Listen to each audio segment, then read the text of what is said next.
we go. Good, good, good. What is this? Nope. Ooh, TikTok. No, can't do that one. Right there. Here we go. And there we go. And by our community guidelines.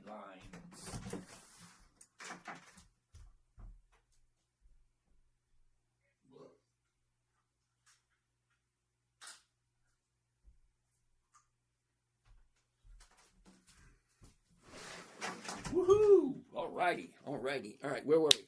All right, go live.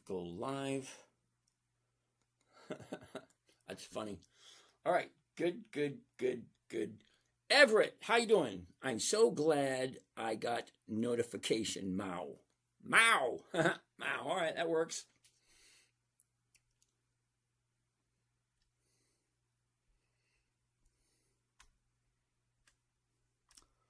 All right, here we go. Who is in the house today? Who do we have?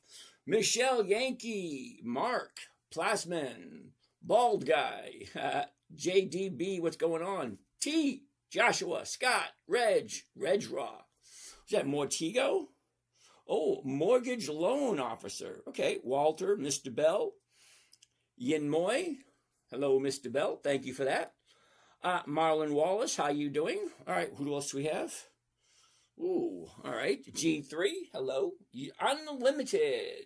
Hello, G3. Okay, let's get out of this. We don't want this. We don't want that. I think we want something that looks like that. There we go. Alrighty. Uh-oh, I got some noise over here from the peanut gallery.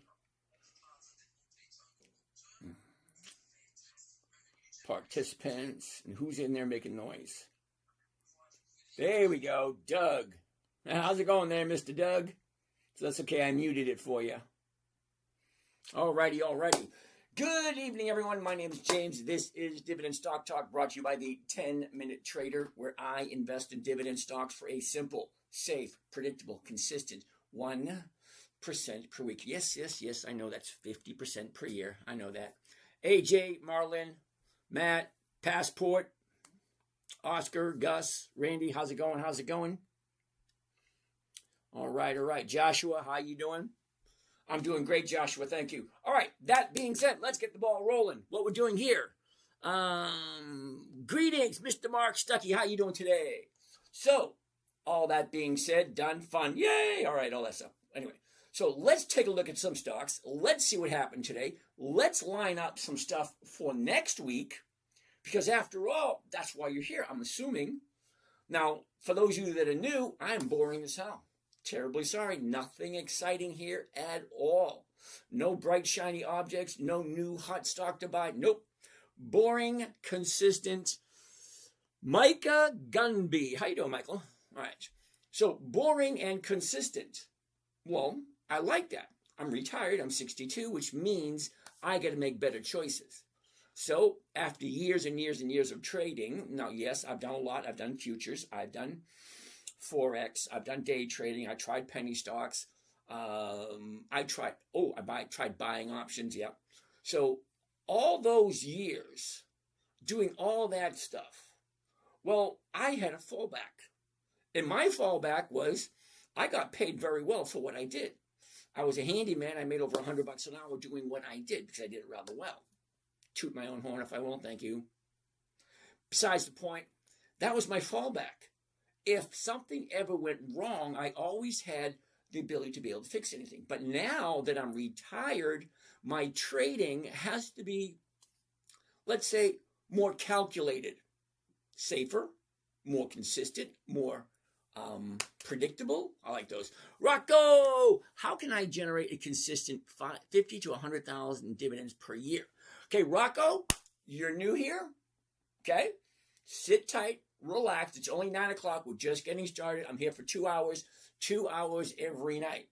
Unfortunately for you, you caught me on my Friday. Okay, so after tonight, I won't be back on until Sunday. So I go Sunday, Monday, Tuesday, Wednesday, Thursday, 9 p.m. to 11 p.m. I'll answer any questions you want. But always keep in mind where I'm coming from. Now, wherever stage of life you're in, unless you are retired and living comfortably, you are, for lack of better words, not where I'm at yet. Okay? So yes, today is Thursday. Yes, I know. But it's my Friday because I don't work tomorrow night. And I don't work, so I don't do Friday nights, I don't do Saturday nights. So this is my Friday night, so to speak. So as I was saying, don't get old. First thing to go is the mind. All right, what are we looking at tonight? Simple, safe, predictable, consistent, 1% per week. What do we have today? So Rocco, what I'm going to show you, simple, safe, predictable, consistent, we get 1% every single week. So to generate 50,000 to 100,000 in investment income, let's call it that, you're going to need a bare minimum of at least 100,000. Beverly, how you doing? So 100,000 at 1% every single week would generate you about 50,000 a year. Okay, for 100,000 a year, you're going to need at least 200,000 consistently at 1% every single week. Okay, now that's if you decide to do it yourself. So you need to sit back, relax, see how it all unfolds, because the strategy I'm about to give you for free, no strings attached, was created for my 9-year-old.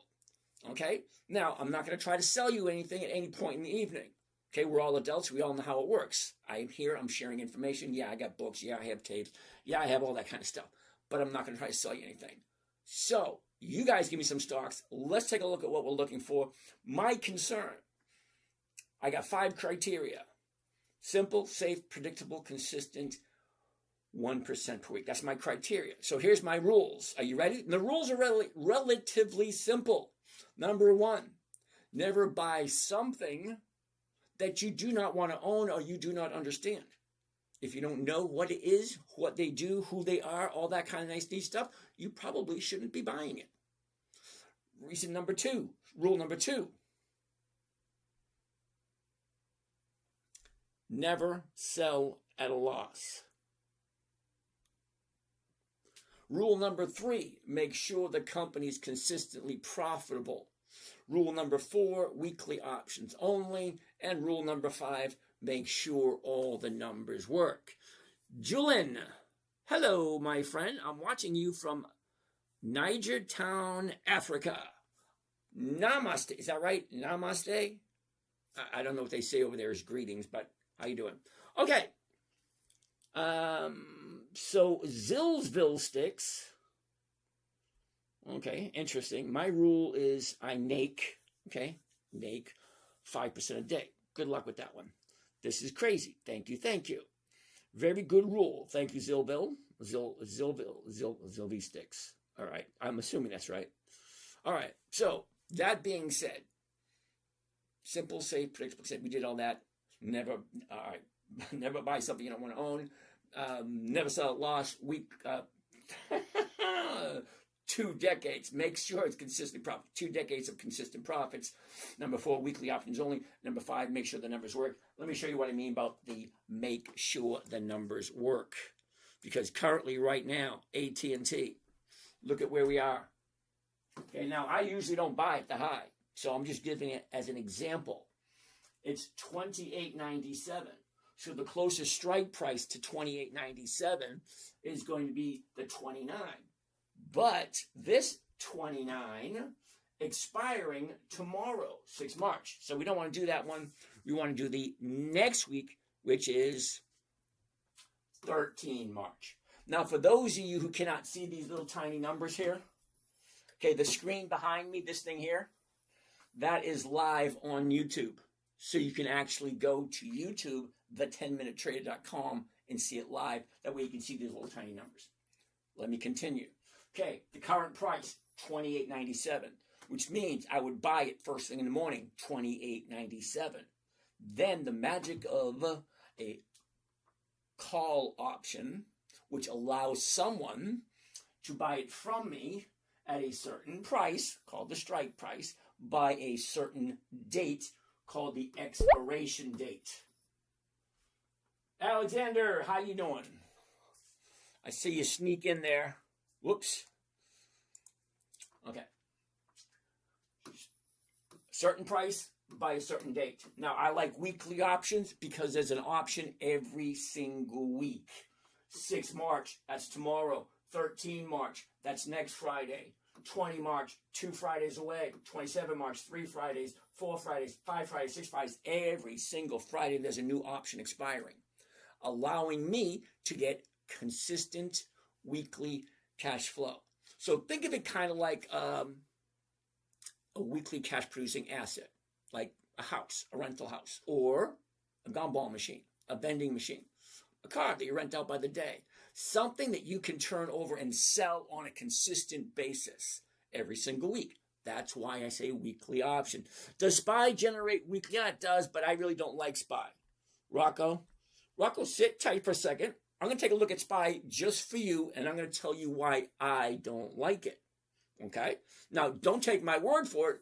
Do your own research, but I'm just going to tell you why I don't like it, and then you can, go from there and see what you're thinking, all right? So, let's do that. So, as I was saying, if I'm buying it tomorrow, $28.97, I'm going to sell the 29th, which is the next strike price. Now, that strike price has a premium that goes with it. Think of it like an insurance policy. Okay, and that premium for the 29 for next week is 40 cents. Just a little bit over 1.5% for 1 week. So why do I care about 1.5% for 1 week? Yeah, I know XRP is not so good. Sit tight. We'll get to that one in a bit. Now, the reason I'm only looking for 1%, it's simple, it's safe, it's predictable, it's easy. And we're going to get into that a little bit later on as we come across some trades that we see and we can look at them. But it's a numbers game. The stock is going up. Great. Love it. Do I like the company? What are we looking at? AT&T? Well, yeah, I do. Okay, what's the current price? Right there. So if I buy at the current price, sell it here, collect that, that's more than 1.5%, and the stock doesn't even have to move. It doesn't have to go anywhere. It can stay exactly where it is. So stocks go 3 different directions. They go up, they go down, and when they don't move at all, people call it going sideways, but they go nowhere. So it goes up, down, or just nowhere. 3 different directions. So here's the nice thing about a covered call.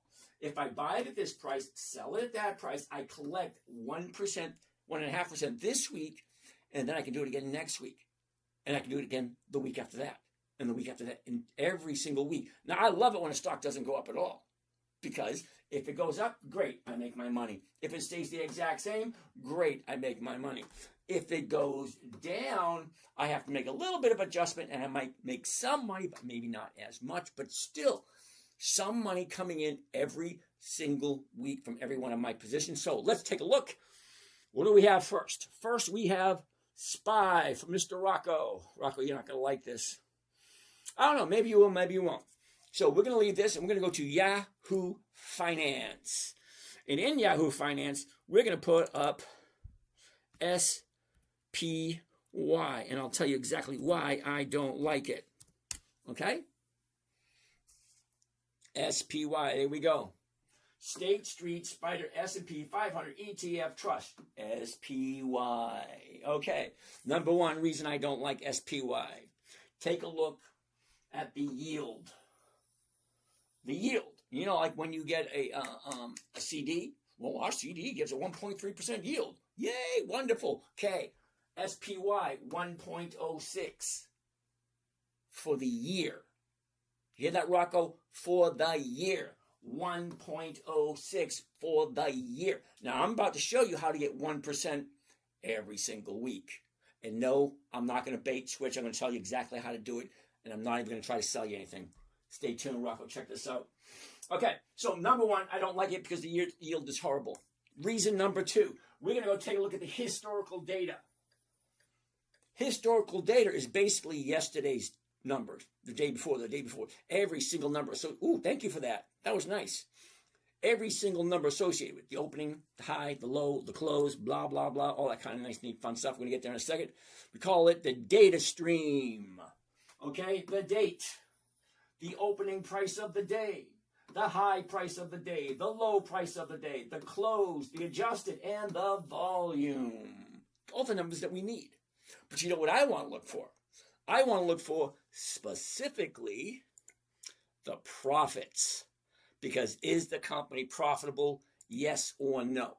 And don't give me that crap. SPY is not a company. Well, it kind of is. There's one or two people in charge. they do this, they do that, you get a return on your money. Same damn thing, okay? All right, here we go, the dividends. Now, if you don't know what a dividend is a portion of the company's profits that they give back to the investors, and that's us. We buy the stock, we're investors, we get that money. We're entitled to it because we own part of the company. Okay, so if the profits increase year after year after year, so do the dividends. So if I go directly to the dividends and see it increasing year after year after year, there's no possible way that the company can give out more money unless they're making more money. Plain and simple. Okay, adults want to complicate things? Fine, be my guest. This was created for a 9-year-old. Simple as can be. If the profits are increasing, the dividends are increasing. And I don't have to go through 20 years worth of quarterly reports. Thank you. All right. So let's go back 20 years SPY. And just for the fun of it, Rocco, we're going to see just how often. Okay, Rocco, we're going to see how often SPY has consistently increased its profits. Okay, so 20 years ago, 2006. Here it is right here, March 17th, 2006. Follow the bouncing ball. Are you ready? Here we go. 2006, 51. 55, that's higher. 57, that's higher. 79, that's higher. 55, wait, time out. 77, wait, what the hell was I? 79 to 55.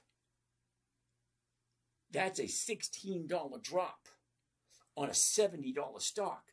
That's more than 15%.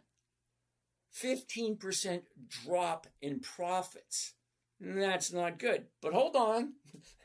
It actually gets worse. It does. All right. 79 to 55. That's down. 65. Higher. Lower. Higher. Lower. Do you see a pattern here? Lower. Higher. Lower. Higher, lower, lower.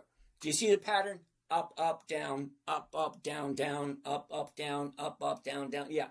Now, it's not consistently profitable, Rocco. That's why I don't like it.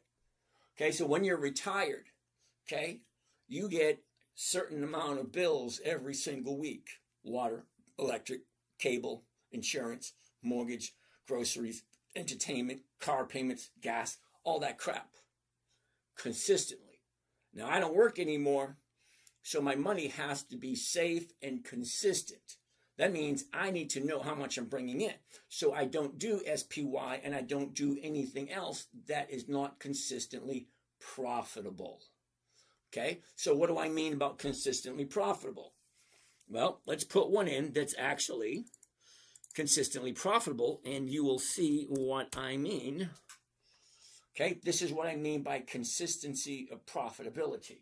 This is Microsoft. Okay, let's go all the way back to 2016, or 2006. Okay, here we go. 2006, 9, 2007, 10, 2008, 11, 2009, 13, 16, 20, 23, 28, 31, 36, 39, 42, 46, 51, 56, 62, 68, 75, 83, 91. Every single year, that company made more and more money. That's what I'm looking for. I'm looking for companies that do the exact same thing. And if you got a pencil and paper, you might want to write this down. Dividend Kings, 5 decades of consistent profits. Dividend Aristocrats, 25 years of consistent profits. Now, the Dividend Champions also have 25 years, but the rules are a little bit different between the Aristocrats and the Champions. But still, a quarter of a century of increased profits. And then bringing up the tail end, we have the Dividend Contenders. 10 to 24 years of consistent profits. And then as a bonus, Let's peek over Warren Buffett's shoulders and see what he's doing. That's 5 lists. You go to Google or Bing or whatever search engine you use, and it's a simple question.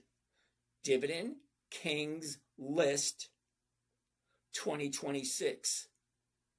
Warren Buffett's stock list 2026. And believe it or not, Google will just give it to you. So make a list of the companies you like. That right there, those 5 lists will give you about 350 companies that are consistently profitable for more than 10 years. Now, I personally like 2 decades, but you know what? Some of you guys might be okay with 10 years. Fine. Now, let's go on. So no, I don't like SPY. That was a long way around saying I don't like it. But I had to give you a reason because you wouldn't believe me anyway. Michael Corey. If someone had 1,000 shares of T at 21, would someone sell the 29s or just keep the stock? Mike, it's always going to be a personal decision. And remember, because you heard me say it before, it's not a profit until you take it. Duran Credit wants to take a look at IBM. We'll get to that in a minute. What else do we have here? Well, Apache, okay.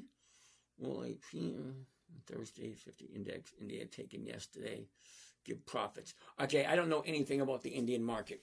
Sorry. Seriously, I'm sorry. I don't know anything about the foreign markets. I got way too much on my plate here in the U.S. markets. I don't know anything about the overseas. Nothing.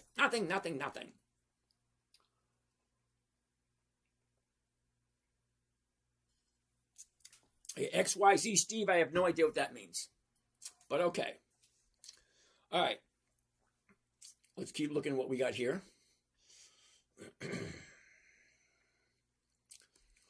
All right. We got questions. Okay.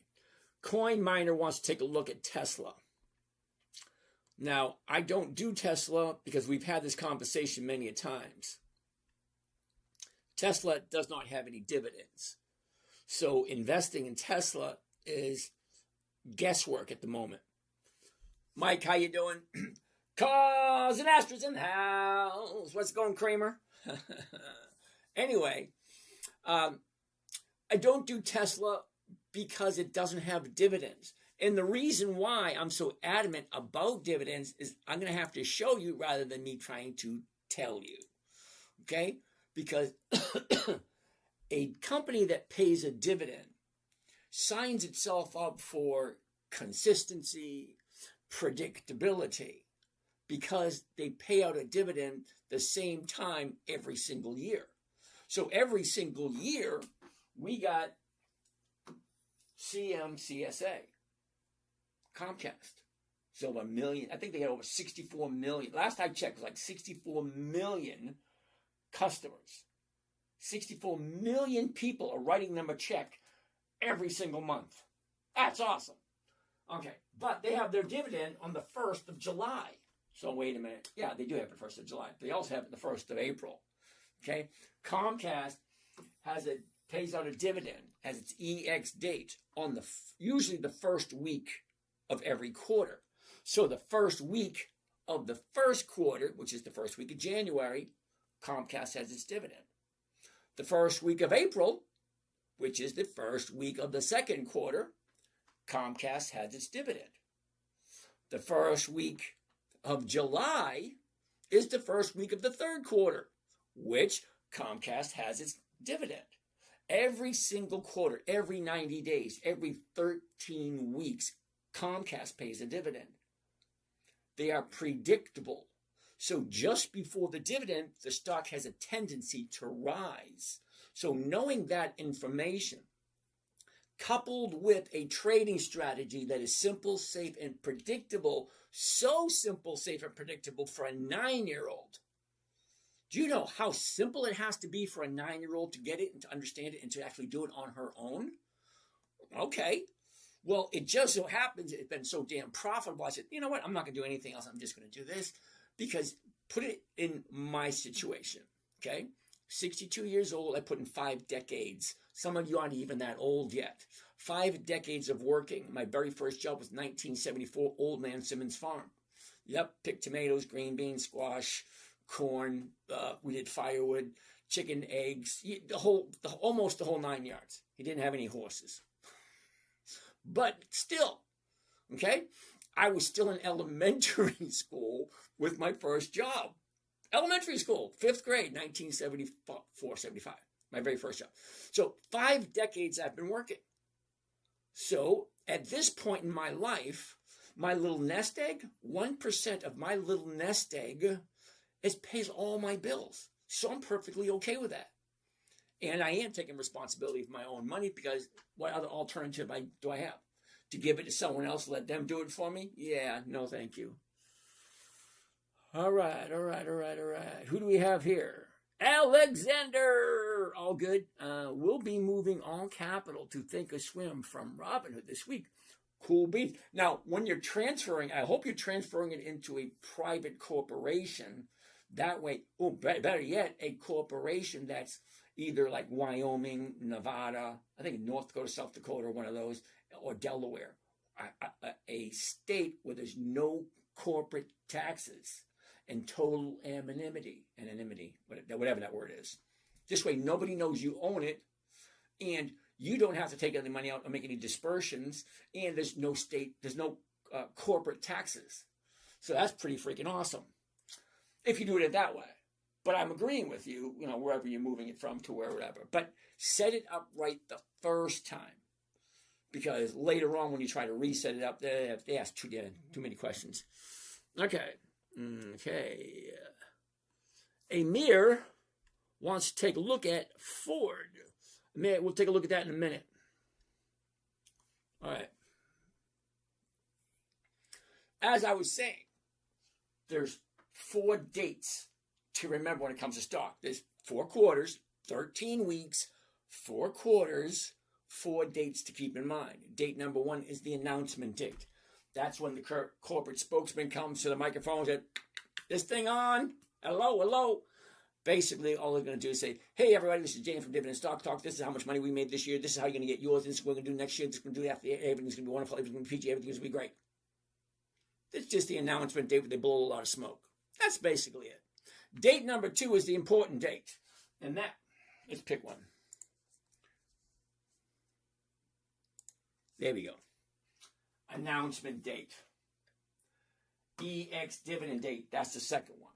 The EX dividend date is the last day the stock trades before the dividend is paid. So if you are eyeballing that dividend, look at them all. All these little green dots are companies paying dividends.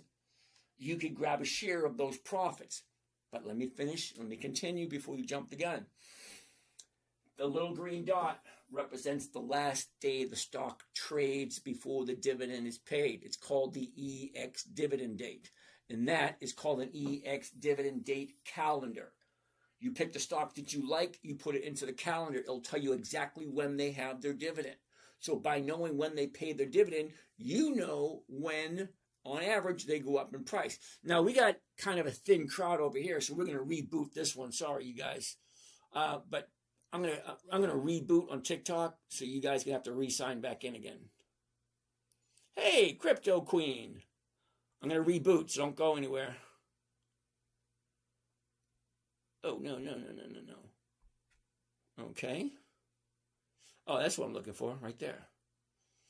Okay, and we're gonna reboot. Get out of that. Do this again. Do that. Give me a couple of seconds. Every once in a while, I gotta reboot these screens, because they want to make sure that I'm a real person. I'm a real boy. All right, got that rebooted. Maybe the numbers will get up a little bit. Okay. All right. So that being said, by knowing when the company is going to pay their dividend, that gives me a little bit of an edge. That is date number 2. Date number 3 is called the date of record. Whoever owns the stock on the date of record is the person who is entitled to the dividend. Bitch, moan, complain all you want. If you do not own it on this date, you do not get the dividend. Plain and simple. Date number 4 is what is called the payment date. Just when you get your money, that's all, 4 days. That's why I like dividend stocks. If it doesn't have a dividend, I'm guessing when it's going to move. Because knowing is a lot better than guessing. Okay, guessing it might move is one thing, but looking at the dividend and knowing that it usually goes up just before the dividend gives me that little tiny bit of an edge. You got that along with a simple, safe, predictable 1% strategy that I just showed you. It's an almost can't miss scenario. That's why my 9-year-old was so good at it, because it was simple. All right, what do we have next? Hercules, you got to give me the ticker symbol for that. Breaking down the S&P 500 ETF and why to avoid it. Okay, that's just my opinion, though. I bought Starbucks low, and I'm up 30%. All right, Mr. Steve, thank you. Now, you do realize, Mr. Steve, okay, that the profit you have on Starbucks is not a profit until you take it. Okay, just because the stock's up doesn't mean anything. Until you actually take the money off the table, it's just basically, oh, looks good. That's about all it's for at the moment. Because even though it's up in value, you cannot take the increased valuation to the store and buy a cup of coffee.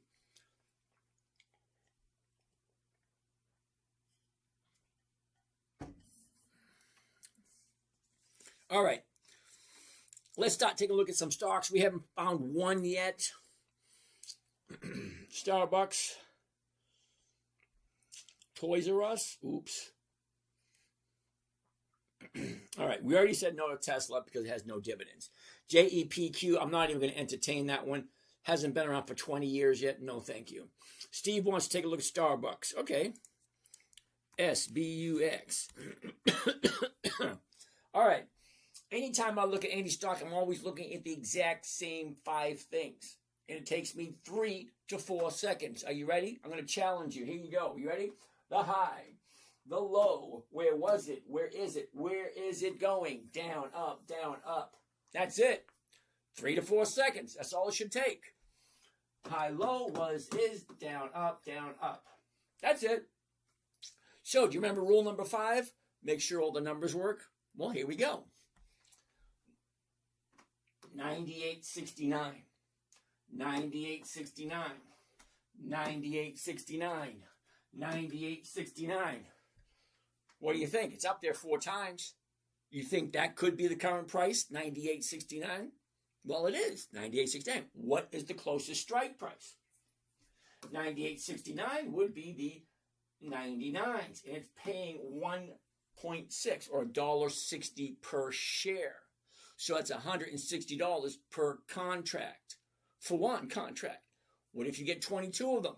Well, it's that number multiplied by 22. Simple. Well, let's see if it's a good trade. We want to look at the chart. What is the chart telling us? Well, we know where the high is, we know where the low is, and we know where we are right now, and we know the flow. The flow is down, up, down. Now it's going up. How much higher can it go? Well, the high is up here, 212. We're down here. We get all that space to work with. Well, great. Well, let's zoom in a little bit tighter to see if it's a good time to buy. Because that's just the 1-year chart. Gives us a rough idea what it's done for the last 52 weeks or the last year. Well, let's zoom in a little bit closer. What's the last 3 months look like? Same thing we're looking at.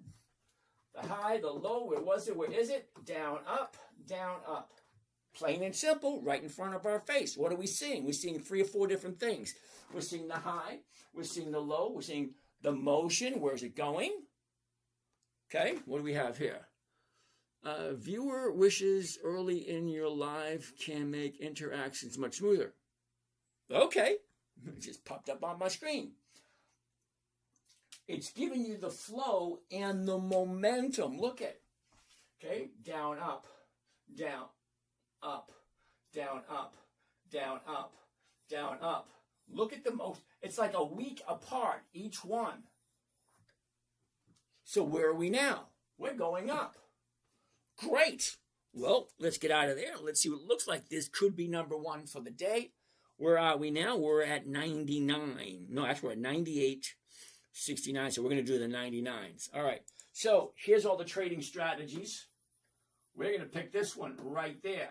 Covered call. It's simple. It's safe. It's predictable. Okay? Now, when I say it's safe, it is so safe that the federal government allows you to do this type of trade in your IRA. Holy cow, we're still at 50. Oh, that's never been at 50. Okay, anyway. It's so simple.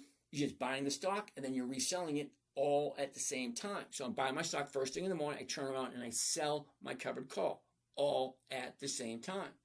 Because I want my profit and I want to know what it's going to be. And I want it to be consistent every Friday or every week. I want to get some income from every position every week. That's why I do weekly options. Just only when you understand them and you keep your eye on them are they okay. Okay? But for the most part, if you don't understand them, don't play with them. Okay? And I don't buy. I'm a seller. So I sell, and whoever's buying, good for them. Whatever reason they're buying it, good for them. I'm glad they're there. They're helping me live my nice lifestyle. All right, here we go. The current price, $98.69. The 99 right there. Now, remember, I only want to do one contract because then you'll have an idea of how much you can afford. Okay?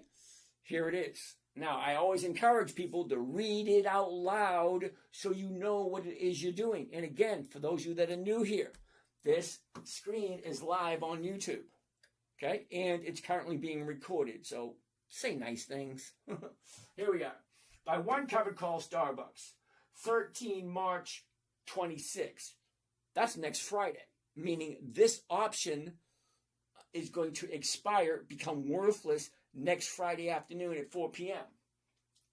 The 99 call option, 203 is the maximum profit. Do you remember I said simple, safe, predictable? I know what my profit's going to be before I even do it. Now, for me, that's great because am I making enough money to offset the risk? Well, for me, I don't really look at it as risk. Okay?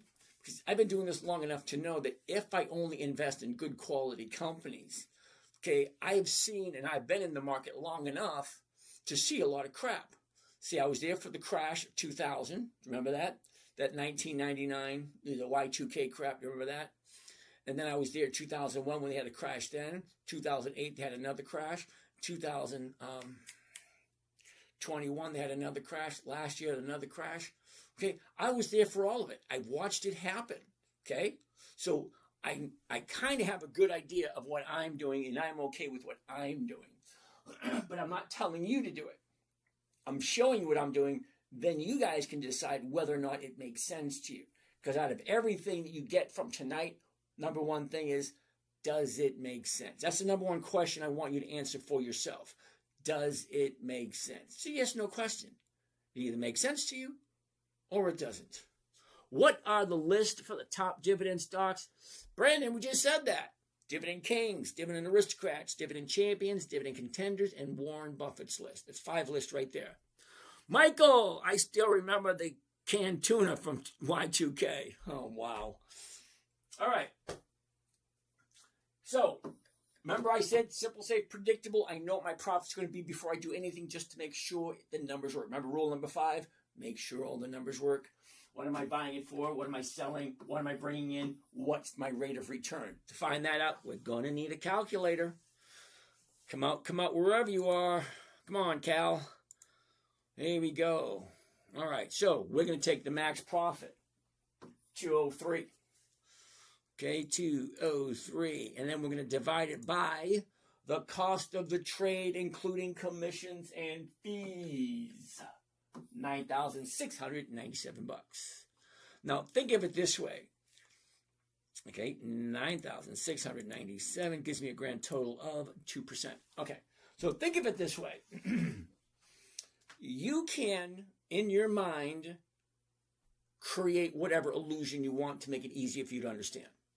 Think of it this way. Let's say, hypothetically, this is a vending machine. all right, and I want to, have sodas or candy or potato chips or whatever, vending machine, it's going to cost me a certain amount of money. Then, let me get rid of this bright light behind me. It's going to cost me a couple of bucks right up the front.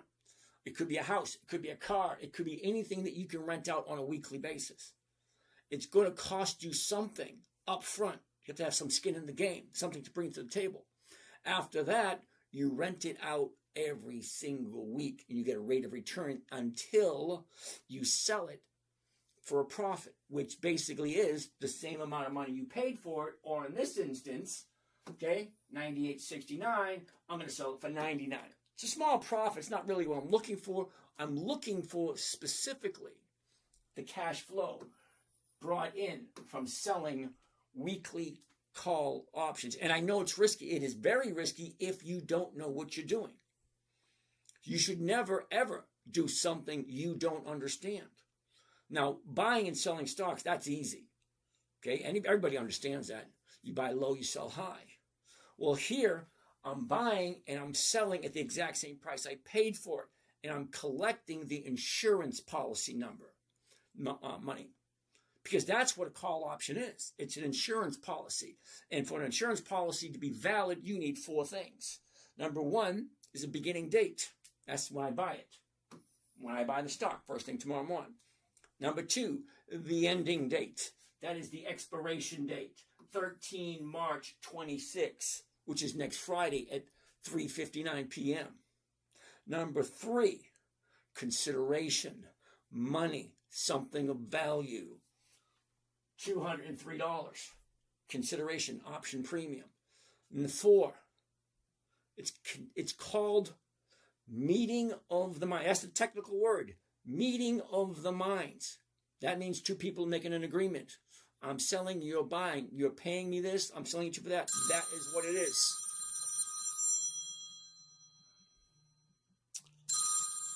Okay.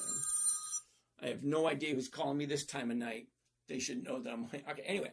So, I'm collecting the premium every single week. 1% every single week. That's my goal. So whatever you're at, wherever you're at in your journey, if this helps out, great. Hopefully it helps out. So we're going to save this one because it is 2%. All right, so let's save this one. The first one of the night. Yay! First one of the night. And it's Starbucks. Woohoo! There it is right there. There we go, right there.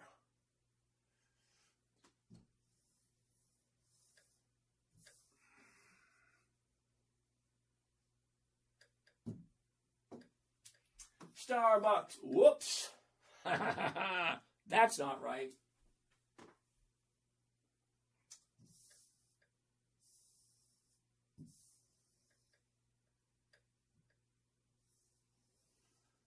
That's a little better.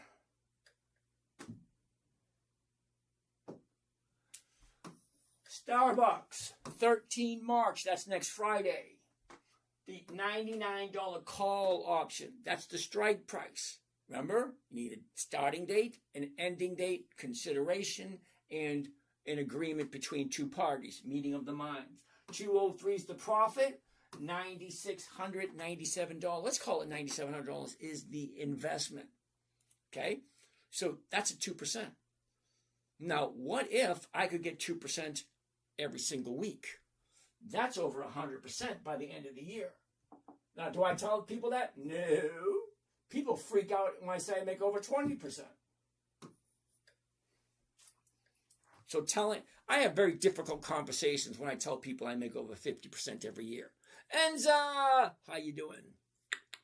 All right, so that's number 1 for the evening. Who's got something else? Something else good. Oh, do you remember this song? Tell me something good. Tell me that you like it, yeah. Tell me. Dave wants to take a look at Macy's. Now, I love Macy's. I do. I've been trading Macy's for the past 3 years.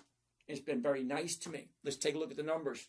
The high, the low, where was it? Where is it? Look at this. Down, sideways, up, down, up. It's turning right there. It's top of the air. She dropped. Now she's going back up again. Yes, that's what I'm looking for. Let's zoom in and see if it's better. Bob's 2%. Yes, Bob, 2% this week. That doesn't mean I'm going to get 2% next week. It just says 2% for this week. And if I hit my target, great. My 2% and get my money back, and then I'll do it again with a different company. If it goes down, great. I like the company. I'm going to keep it anyway. And then next week, I will sell another covered call and bring in another percentage. Is it going to be 2% next time? Maybe, maybe not. We won't know until it comes. Because whether we like it or not, Bob, Friday is coming. So we got Friday tomorrow. And then after tomorrow, Friday's coming again.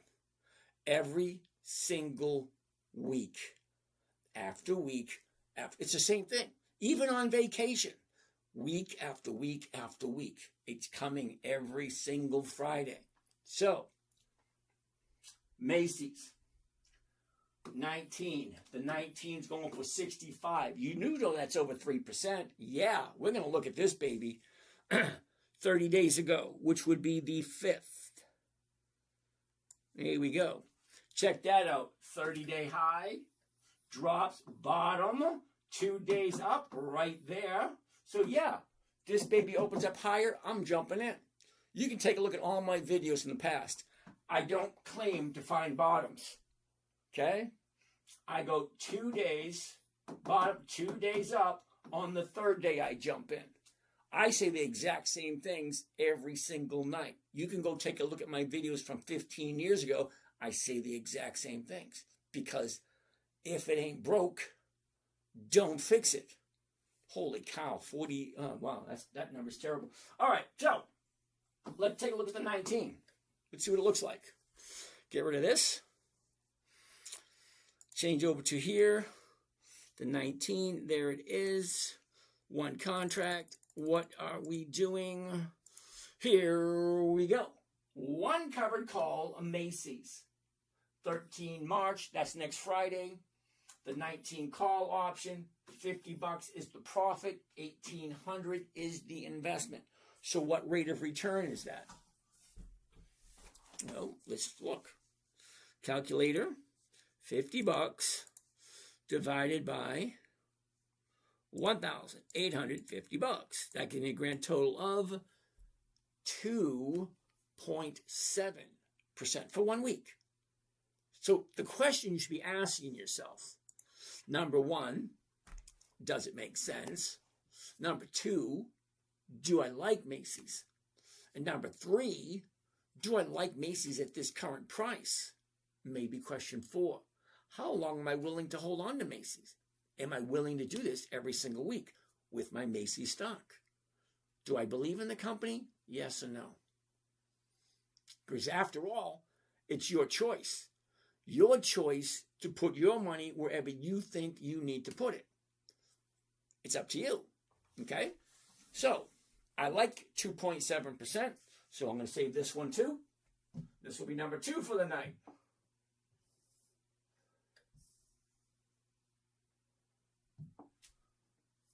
And there we go. Oh, camera. All right, where are we? I gotta get rid of some of these things.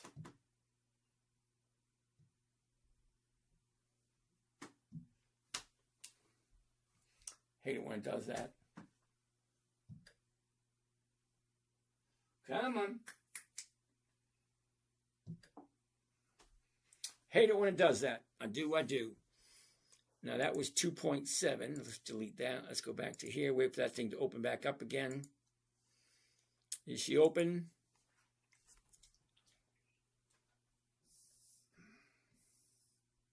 There it is.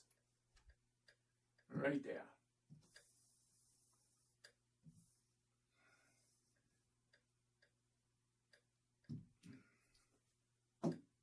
There we go. Macy's, 13 March. That's next Friday.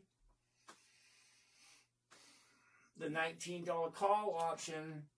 $50 is the profit. $1,850 is the investment for 2.7% for 1 week. Nordstrom's went private, which took them off the big board. Yes, we did Nordstrom's a couple of years ago also. I think our lineup was something like this. It was Macy's, Nordstrom's, Walgreens, Kohl's, and U.S. Steel. All of them paid super awesome premiums every single week. We did Walgreens for 18 months. Can you imagine that? 18 months. 4 to 5 weeks a month. 18 months. It was it was nice. Let's look at it that way. But we have replaced some of those with some new ones. All right.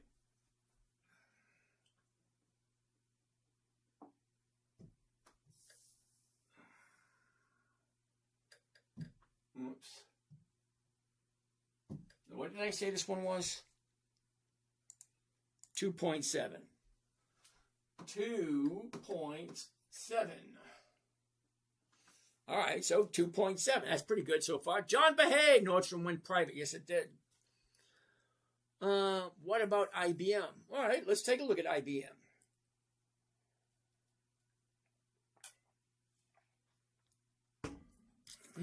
IBM. Didn't we look at IBM last night? I'm pretty sure we did. Nice. Look at those numbers. The high, the low. Where was it? Where is it? Down, up, down, up, down, up. You cannot argue with what you see. You can't argue with the numbers. Okay? Down, up, down, up, down, up. You can look at any chart you want. Those are the high. Those are the lows. Here's where we are right now. It is in an upward trend. Argue, argue, argue all you want. That's the number right there. 256.55. The 257s are going for 530. That's almost 2% also. Can you imagine? Bob's, yeah, 2%. 2%. I'd love 2%. Now, Bob, to be honest with you, I average 1.4. That's about it. John Bohay says a double bottom on IBM. Yeah, I see that. All right, last 30 days. Here we go. 30 days ago. There's the high. There's the low. There's where it was. Here's where it is. Look at this. Down, up. You cannot ask any better than that. Okay, so what does it look like? Let's get rid of this. We're going to do it at 257. All right. 257. And there it is right there. 257. There we go. One contract. La, la, la, la, la, la. And here's Johnny. By one covered call, IBM, 13 March 26th. That's next Friday. 257.50. It's currently at 256.50. Okay. Look at what we're bringing in. $601. What's my outlay? What's the cost of the trade, including commissions and fees? Well, it's $25,000. Okay. Doesn't really mean anything. What is my rate of return for that 1 week? Michael, we'll look at Intel next. Sit tight, okay? Here we go. Profit, 601. Investment, 25,149. Gives me a grand total of 2.3. I like 2.3. 2.3 works great for me. I would love to get 2.3 every week. Sorry, my average is only 1.4, but I'd like to get 2.3. Okay. IBM, 13, blah, blah, blah, blah, blah, blah, blah, blah. Let's save this one.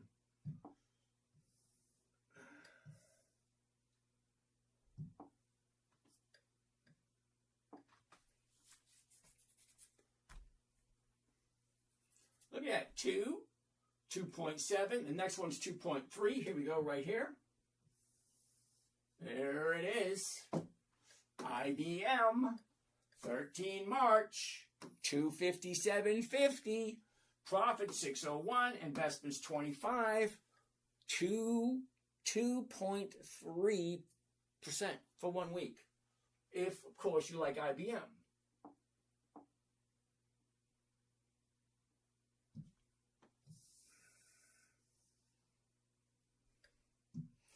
$2.3. All right, we need 2 more. We got an hour. We got to find 2 more. 5 a day. What do we got? What do we got? Okay, Mike wants to take a look at Intel. Sit tight. Freckle Queen, how are you today? Enza, how many contracts do you do in a day? Or is that private question? I'm so curious. Okay, Enza, you got to remember I got 7 different accounts to manage. Okay? I have one account of, I'm thinking off the top of my head, I must do at least maybe 225 contracts a week. Yeah, mine's all weekly. Okay, I'm not a day trader. I don't trade on a daily basis. Very rarely will you see me buy and sell on a Tuesday, Wednesday, or Thursday. Very rarely. Because I want the most money for my buck, which means investing Monday morning, selling the covered calls on Monday. A higher rate of return. I mean, that's basically what I'm looking for. Now, I'm not looking to invent the new mousetrap. I'm not looking to hit a home run. I'm just looking for the boring consistency of 1% a week. That's it. All right. Thank you, there's Mr. Steve. Hercules, you got to give me the ticker symbol for First Citizens Bank. Okay? Because that doesn't mean anything to me. Katamato, how covered calls work? Very simple. If I buy the stock, I buy a company. Or here's an idea. I buy a cup. Okay? I buy a cup, I own it, I can do whatever I want with it. Now, let's say hypothetically you want to buy it. So you buy an option to buy it from me. You don't give me the whole money up front, just a small little smidge, like 1% up front. You say, hey, I'd buy that from you between now and Friday for this price. Same thing. Same thing. I'm buying a stock. I'm selling somebody the rights to buy it from me at a certain price by a certain date. Okay? And for that, they give me a premium or a little bit of money. It almost feels kind of like the mafia. Yeah, I don't care what you do. We just want a little taste. You know, we just want a little taste. All right, anyway. Yeah, so you buy the stock first. You sell someone the rights to buy it from you. A certain price by a certain date. It's like you're pre-selling something. The one. Hello, Mr. David. Well, hello to you too. I have no idea who David is, but all right. Mamam Ahmad, any new coin? Not yet. We got 3 of them that we're working on. We're working on the final draft. In case you guys are wondering, yes, I am creating my own 3 cryptocurrency coins. I'll explain it as it progresses, but hypothetically speaking, we're working on the final designs, and we're still trying to find a place to get the RF microchips. What's the biggest risk? Gee, the biggest risk is going to be hitting the wrong button at the wrong question at the wrong time. Now, I say that almost once or twice a week. Okay, most people lose money by hitting the wrong button. Doesn't that sound so childish? But think about it. I don't care who you are. I don't care how good you think you are. You are, at some point, going to hit the wrong button, causing you to lose money. And then you're going to kick yourself in the butt because there's no one else to blame but you. You will. I don't care how good you are. Okay, hold on. We got somebody making noise in the background over here. John, you forgot to mute yourself there, John. There we go. I took care of it. There we go. All right. So anyway, that's the biggest risk. Hitting the wrong button. Okay? You don't think you're going to do it? Fine. People make mistakes. Okay? Now, the strategy is a sound strategy. We've been doing it for over 16 years. And yeah, I do have supporting documentation online showing you the trades that I've done 13, 14 years ago. Larry Kudrow said tonight, stock market is going to soar in a couple of weeks once the Hormuz Straits open up. Okay, lovely. Hey, Austin, what's happening? Mr. Green, we're going to get to McDonald's in a bit. Okay, XYZ Steve, Realty, you're up 20%. Good for you. All right. I don't like Realty. I'm going to show you why. Hold on a second.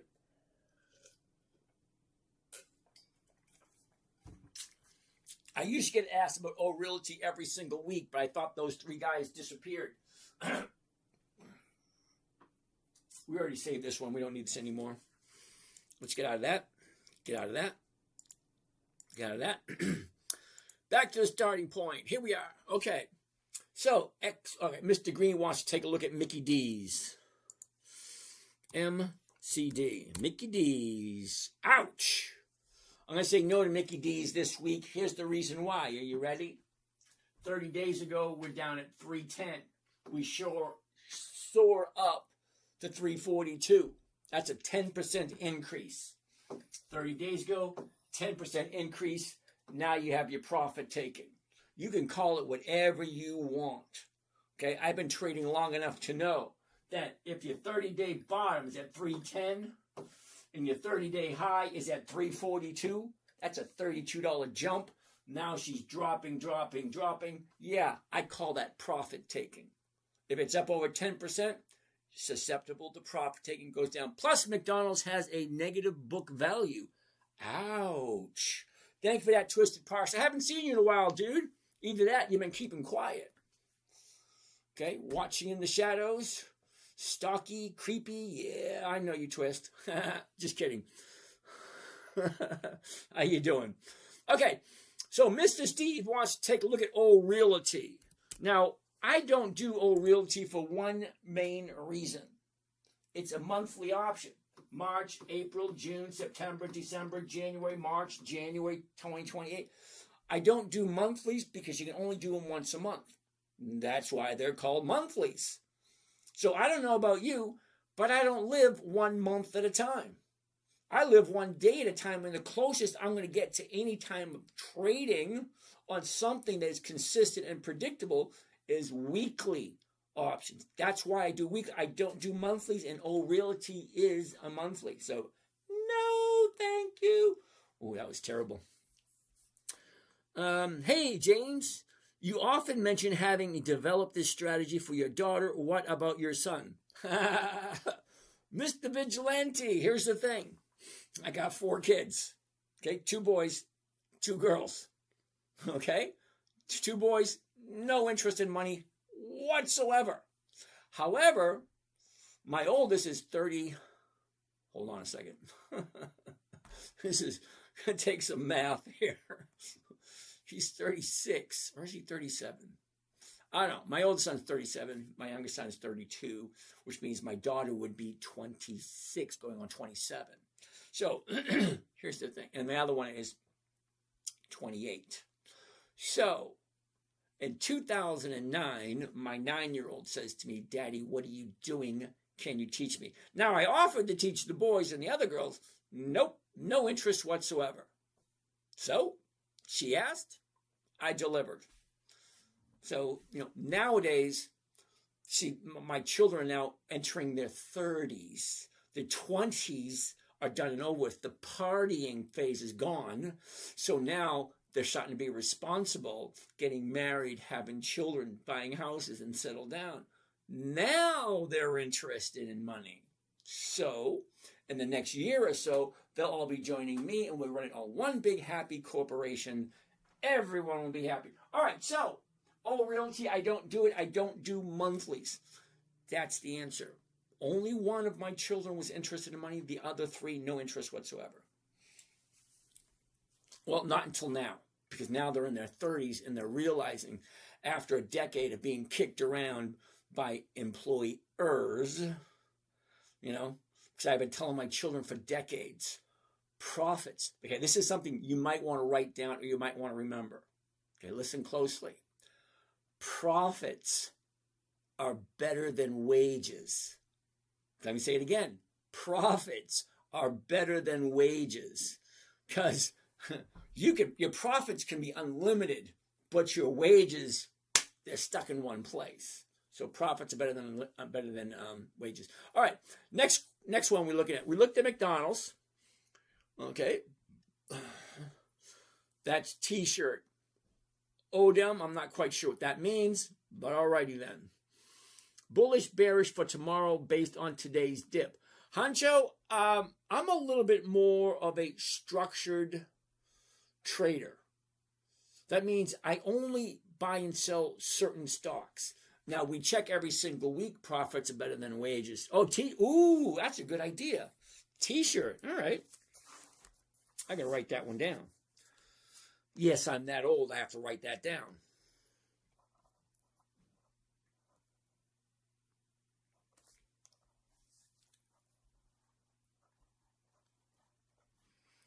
All right, I write slow. Leave me alone. I can hear you guys complaining I'm going too slow. Yeah, I write slow. Mighty Bargain, how you doing?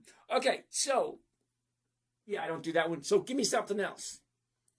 Give me something good. Tell me that. Short Scratch was our racehorse. Okay, not quite sure what that means, but alrighty then. Thoughts on Old Realty? I gave you my thoughts on that already. What is he doing? Okay. Thank you there, Mr. Steve. Outlandish. Lyric Nicole. I can't read that one. Chewy. Oh, now, come on. Chewy hasn't been around for even 10 years yet. EMB killed still with plenty of room to go. Big Brain. How you doing today, brother? Let's take a look at your EMB.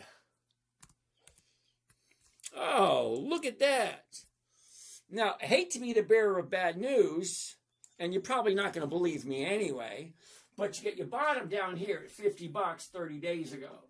She shoots up to 54. Now, from 50 to 54 in the last 30 days, that's just shy of 10%. But profit taking has already started. Wednesday is lower than Tuesday. Today is lower than yesterday. So it topped out right there. Now it looks like she's coming back down. That's what it looks like. Doesn't mean what it's going to do. But let's take a look at the seasonality chart and see what that says. Okay, for those who don't know what a seasonality chart is, it represents a whole year. January 1st, December 31st. This is the whole year, 10-year average movement. Up, down, up, down, up, down, up, down, up. This here, the blue line, represents the movement for this year. You can clearly see she dipped in January, shot up. Now she's starting to pull back. I can zoom into that and give you a better look. But historically speaking, okay, there's today's date right there. Up, down, nice up. Now she's coming back down again. Basically what she's done over the last 20 years. Okay, that's historical performance. That's what it's done year after year after year after year. You may like Enbridge. Good for you. My personal opinion, number one, I'll never trade it because it's a monthly. That's number one. Number two, it basically looked like she's coming down. And what I always said, okay, it ain't a profit till you take it. You say you're up 30%, up, down. Oh, what happened? Look, it went up, it came back down again. That's what stocks do. But hold on, because once she went up, she came back down again. Now she's going up. Look at this. 2 days in a row, she's starting to come down. Now, I'm not saying to sell. I'm just saying, you got a 30% rise? Great. Eventually, the choo-choo is going to stop. Okay, if it was worth $100, it would be at 100. It's at 53.88. It didn't even hit 54.50 yesterday or at all this week. Do charts really predict anything? No. Hold that thought for 1 second. They don't predict, they tell you. Okay, now I'm going to explain in a second. Let's see what we have down here. Okay, Brandon, I don't do Tesla because it has no dividends, so it's not very predictable. It's very unpredictable. That's why I don't do it. Have a good night, sir. Big Brain, thank you for chiming in. I wish you luck with Enbridge. Leroy, ExxonMobil. XOM. Okay, yeah. So anyway, for those of you curious, me and Big Brain have a little argument. We've been going on for the past couple of months. He loves Enbridge. He does. He gives me a hard time every time he comes on because it jumped up so much. Fine, good for him. Yay. But besides the point. Thank you there, Mr. John. Give me a second. We'll take a look at those. Right now, Leroy wants to take a look at ExxonMobil. Now, I'm going to say no only because we hit the high just the other day.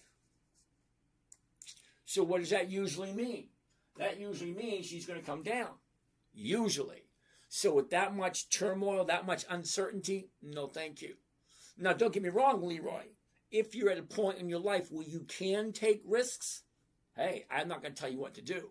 I don't take risks, okay? So what I do is very unflattering, very unsexy, it just doesn't have that sparkle. Terribly sorry, okay? It's boring as hell. It's monotonous. It's repetitive, but also it's consistent and it's predictable. Sorry, I'm just at that point in my life where I'm more of a turtle than a rabbit. The turtle and the hare story. Okay, anyway. So, no for this week, Leroy. No, don't get me wrong. I do like ExxonMobil, but the uncertainty here has no real direction. So, with no real direction, I don't have that safety factor that I'm looking for. Okay? Now, maybe at some point in time. Now, I did buy Exxon many times in the past, and I will again eventually once this chaos disappears. Because remember, I'm looking for consistency and predictability. So at this moment, ExxonMobil's a little unpredictable, so that's going to be a no. Bro, how much taxes do you pay weekly on 30%?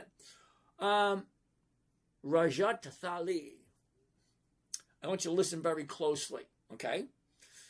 Just because it looks as if I make 1% every week, which is over 50% per year, you're making the assumption that I'm volunteering to pay taxes.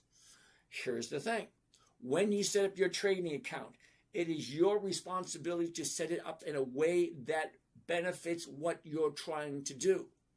So, Rajut, what I am trying to do is increase my, let's say, my legacy for my children and my grandchildren. When I'm gone, I like to leave all this money behind for them with clear-cut instructions on how to do it. So, that being the case, I don't own anything.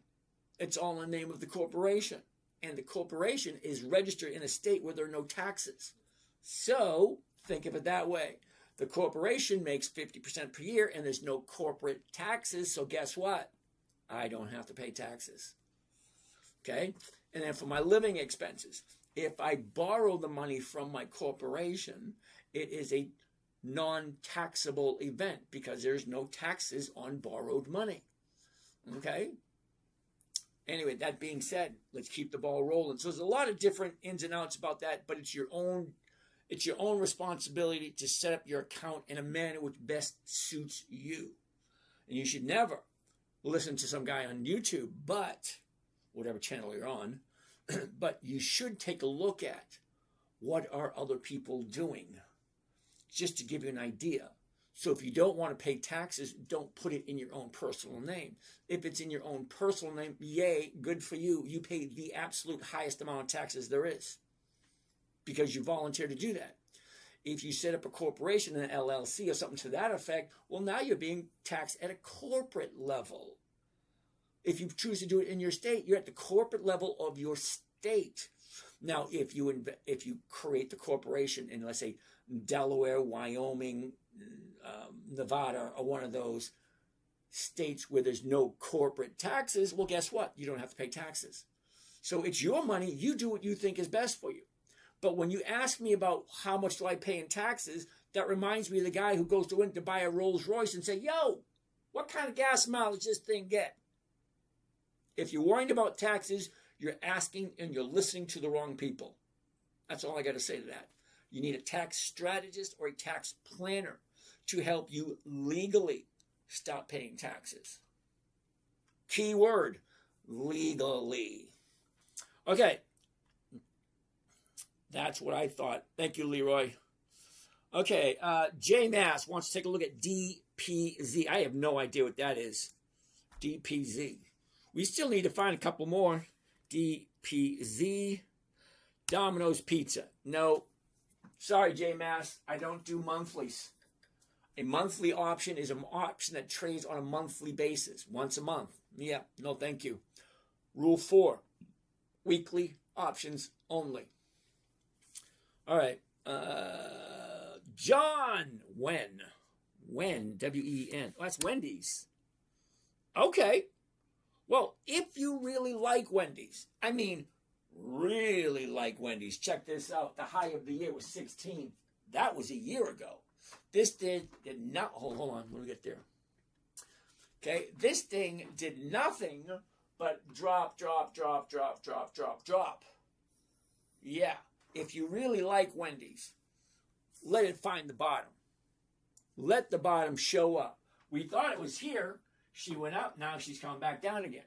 Because she dropped so much throughout the year, people say, well, this is bouncing off the bottom. There it is. Now she's keep going down. If you like Wendy's, I personally don't like it because the numbers just don't work for me. Leroy, Gab. Leroy, I never heard that before. G-A-B. Leroy, when I said rule number 4, weekly options only, Gab, no options, no thank you. GLW, Montreal. Oh, yeah, Monroe. Monroe, Jersey Talk. Okay, GLW, isn't that Corning? GLW, Corning. No, same thing. It topped off a couple of days ago. Now it's dropping. So why would we want to buy that? Look at it. 30-day bottom, 30-day top. Now she's got profit taken maybe in a week or so. So let's write it down for next week. GLW. Holy cow, I got way too many for next week. GLW. So we'll look at it next week. That what I thought. All right, Mr. Leroy. Oscar, thank you for that. Farmer Dan, Roth IRA. If you like a Roth IRA, more power to you. You could put it into a corporate pension fund. So if you have your own corporation, all the a corporate pension has to be available to all corporate employees. So if you have a family corporation, yeah, the wife or the husband, whichever, you guys can play swappy changey. Someone's the president, someone's the vice president, someone's the CEO, someone's the CFO, someone's the treasurer, someone's this, someone's that. You can even hire your kids, to do work for you, and that's a tax write-off also. But if it's in a corporation, you pay corporate taxes, not personal taxes. And it has to be available to everybody in the corporation. All right. JB Titan, good information. Glad you like it. V6 Santi, would you sell NVIDIA? I wouldn't even buy NVIDIA. I don't like NVIDIA. The numbers are horrible. Katamatu, do you do this in a personal account or an LLC? Actually, it's a Chapter C. Yeah, it's a Chapter C corporation. He goes back and forth. He did read here a little bit ago, but it seems more active over there. Yeah, I don't think he reads from these comments. I think he reads from TikTok. Okay, John, there weren't any comments. The last comments I got was Tesla, please, and I said no to Tesla. And then Amir wanted to take a look at Ford, and I said we already looked at Ford yesterday. Didn't look good, so it ain't going to change today. So your comment, I don't think he reads from these comments, is the first comment since I last saw it. So, yeah, I do. I go back and forth. But you guys aren't very active there on YouTube, so there's not very much for me to comment upon. Do you trade covered calls on the weeks the dividends are announced? Absolutely. Jack, I make no distinction whatsoever on the events. Okay, it's either I like the company and the chart is telling me it's the right time, or I don't. Okay, I love a good company, especially. Monroe, yes, crazy option premium. Uh-oh, I'm missing something. GLW, okay. Unfortunately, GLW is coming down at the moment. So it's going to be a no. The 134.74, the 135s are going for 475, which is over 3%, if you like Corning. But I would be buying Corning until it finally stopped falling, because it's falling. Where's the bottom going to be? Don't know. Okay. Road Choreo. NOC. What is NOC? Northrop Grumman, really? That's NOC? Oh, that's why, because I don't do this one. Okay, this is a monthly. Okay, March, April, May, June, August, September, December, January. Yeah, that's monthly options. I don't do monthlies. Sorry, Road Korea. Ooh, Mario wants to take a look at Clorox CLX. Now, Clorox, again, over 100 years old. It is a dividend king, but it's also a monthly. So there's a certain strategy I would use with that, and this is not it. Not for that company. 827 Nate. Thank you there, 827 Nate. So Mario, I do like Clorox, but I wouldn't do it with this strategy. I do it with a different one. Did you do this in a personal account or an LLC or subchapter S corporation? Dad, giggling, Harden. I got one, I believe, Home Depot. Ooh, Alfredo. Ooh, I like Procter & Gamble. John, but hey, we'll give that in a minute. Hold on a second. Harden over here came up with Home Depot before you did. So here we go. Now we're going to say no to Home Depot only because it's in a downturn doing some bottom fishing. So we'll put Home Depot on the list for next week. But look at it, 30-day top. As soon as that 30-day bottom shows up, I want to jump in. I love Home Depot. Home Depot is a dividend king. You know what a dividend king is? 5 decades or more. Let me explain it this way. 10, 20, 30, 40, 50 years or more of consistent increasing profits. Home Depot, Lowe's, any dividend king that's got a weekly, it's a no-brainer for me. Is it the right time? Well, look at this. The top, here's the bottom. As soon as that bottom shows up, turns around, I like 2 days to the upside. On the third day, I would jump in. That could be, right here could be the bottom. Maybe tomorrow could be the bottom. We won't know until it shows up. So much for Home Depot, but I am going to put it on the list. Keep my eye on it next week. It's already on the list for next week. Okay. Have good side. I don't know about the options. Yeah, Mario, Clorox. It's monthly. Sorry. Alfredo, Procter & Gamble. Love Procter & Gamble. Another dividend king, over 100 years old. Unfortunately, same scenario with Clorox. We're going to wait for the bottom to show up. 30-day bottom right here. Shoots up to the high. Here's your profit taking. As soon as profit taking is done, this baby will turn around again. Because that's what stocks do. They go up, they go down, they go up, they go down. That's it. Cause and Astra wants to take a look at Mara. M-A-R-A. Same thing. Now we saw this one coming a mile away. She dropped like a rock, slowly going up. Now she went from 650 to 950. That's a 50% increase. So yeah, she's coming back down again. So Mara, most likely not next week, but in 2 weeks, Mara will probably look better again.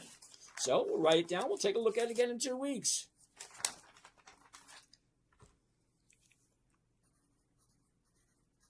And there we go. Next. Pretty simple, right? Next.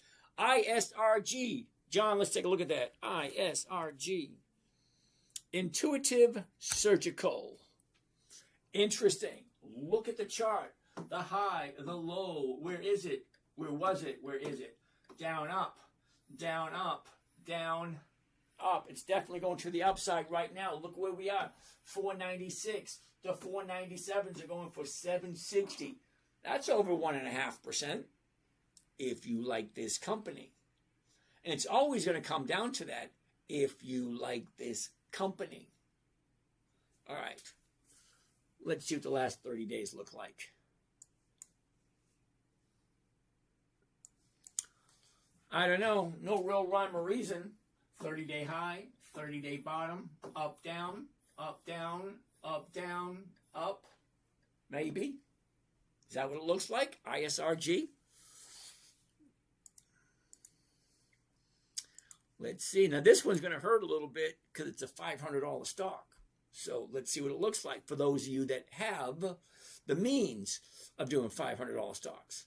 Now I do, but I just don't do it because I can make the same amount of money off of a $30 stock as I could with a $500 stock. And then the more money you put in, the less diversification you have. But hey, I have no idea how much money you got. So the 500, there it is right there. Okay, one contract. Here's what she sounds like. Here we go. One covered call, ISRG, 13 March. That's next Friday. The $500 call option. Max profit, $11.45. The investment, cost of the trade, including commissions and fees, $48,855. Let's see what the ROI on that is. $11.45 divided by 48,855 equals 2.3%. I don't mind 2.3%. Works for me. But do I want to put 50,000 into just one contract? 2% is 2%. Whether you're working with a $20 stock or whether you're working with a $500 stock. Now, there's literally anywhere between 5,000 and 50,000 people will come through these 9 different channels. There's 9 different channels that we're live on. So anywhere between 5 and 50,000 people come by. That number, does it make sense? I forget what the hell I was talking about. Oh, we all have a different amount of money to play with. When I started out 30 years ago, I only had $12,000 30 years ago. Okay, I took out a second mortgage, and yeah, I spent about a week on the couch because the wife was pissed. Seriously. Okay. How do you start? Ralph Jude, how are you doing today? Hey, Ralph, I got an idea for you. Now, I'm offering this to you, no strings attached. Drop me your phone number. I'll give you a call. You and I can chat. And I promise you, 100%, I won't try to sell you anything. Because it's not what I'm here for. I'm here for education and entertainment. La, la, la, la, la, la, la, la, la. Anyway, besides the point. All right, so, do you like it? Does it make sense? It's 2.3%. Let's save it. Just in case you got enough money, $48,000. So we saw a couple of trades earlier. That's like $800, $1,500. This one's $48,000 for those of you in a different game. Okay, when I first started, I started with $12,000. I was in a low game, and then as the years go by, bigger and bigger and bigger positions. Ralph Jude, hello, my friends. Thank you so much. All right, looking to hear from you. Queen Styles, how are you today? Is she pissed now? See, Odom, no, she's not pissed now. She's happy for me as she's living with her new boyfriend. All right, so we're going to save this one. I'm wondering if I already did this. If I did, it's going to come up twice. It'll come up twice if I already did it. Not a big deal. There it is right there. Oh, so I already did it. All right. There it is. ISRG. ISRG. 13 March 26th. That means this option is going to expire worthless next Friday. The $500 call option. Well, the stock is currently at $4.95. That's pretty close. Look at the profit. $1,100. Well, look at the investment. $48,000. It's a different game for a different player. And if you're just starting out, you will eventually get here. It's just a matter of time. Now, I thought the same thing when I first started 30 years ago. I'll never get there. Am I ever going to make money? There's always... See, this is one thing I had a hard time accepting. I did. Okay, it took me a long time to accept this. There's always another trade coming.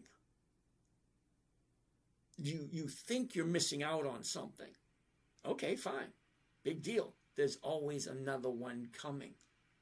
You take a look at now, I've been doing this for 30 years. You take a look at all the hot stocks that came and went, and how many actually stuck around. over the last 30 years since I've been trading. There's always one coming.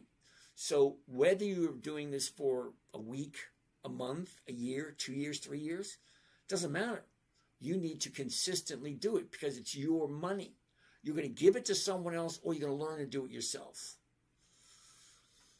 Hey, buddy, hope all is well. How's Bank of America? We'll take a look at that in a minute. Should colleges introduce paper trading competitions and grade students by their returns? It's a little bit more than that, because nowadays a lot of people are using artificial intelligence to find their trades. It's simple, it's easy, but you're relying on a computer to tell you what to do. So you're not thinking for yourself. So if the college is going to introduce something like that, you'd have to rule out the interaction with artificial intelligence and have them do it paperwork. Like get them the Wall Street Journal. Say, here you go. The paper one, the Wall Street Journal. Each student, the Wall Street Journal. Here you go. What do you come up with? And then do your research. But the trading has to be done by hand without the assistance of a computer. And you have to have solid information to back up your theories. Because right nowadays, years ago when I first started trading, I used to do everything longhand. Okay, and it took me hours to find out the information that I have nowadays. But I remember 15 years ago, I said, you know what? Computing has gotten so good, let's dig into the data stream and see if we can find anomalies to help out the trading. So we did, and we created this really cool software, and it worked great. Until Yahoo decided to change how they store their information. And once they change where the information is being stored, the software no longer works. And the person who I paid to do it, well, they've been doing it for so long, now they want an astronomical amount of money. I said, you know what? Keep it. Don't even want to bother with it. But as things change, so is the trading going to change also. And yeah, people are making a lot of money using computerized trading. It is what it is. I'm old school. I will never, fully give up the accountability of my own personal choices. All right. YOLO. Okay. Alfredo Pop. We're looking at Procter & Gamble. Okay. We just finished this one. Procter & Gamble's next.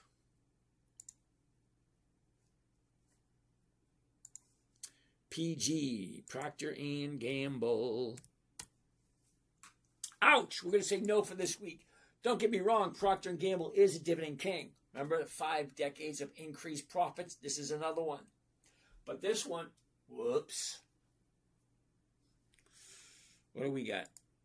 2.3. All right, let me finish this up.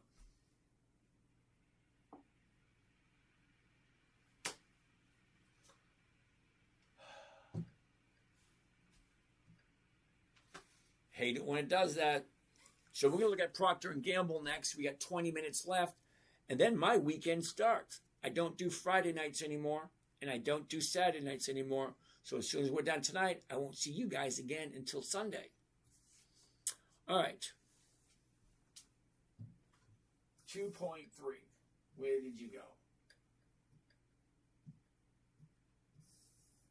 Whoops.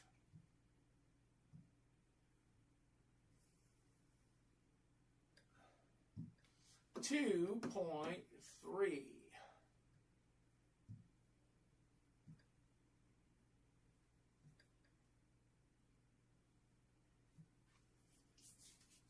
Next, low battery. Let's play swappy changey with the battery cables.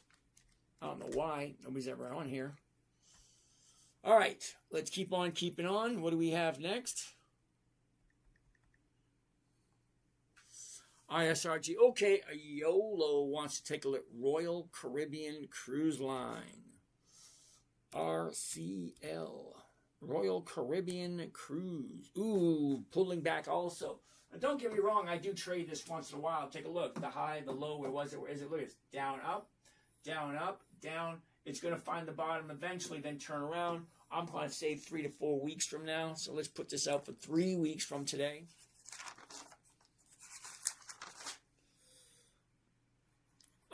RCL. GD wants to take a look at Kohl's. Interesting. Not quite sure where this is going to go, but it looks interesting. The high, the low, where was it? Where is it? Down, up, down. What's going on? Let's zoom in. Does it make sense? Where's it going? What's she doing? All good questions. Okay. 30 days ago, we're at 18, shoots up to 20, drops down here. Now she's going up. 1567. The 1550 is going for 125. Let's check it out. If you like Kohl's. Well, I'm going to do it anyway. I like Kohl's.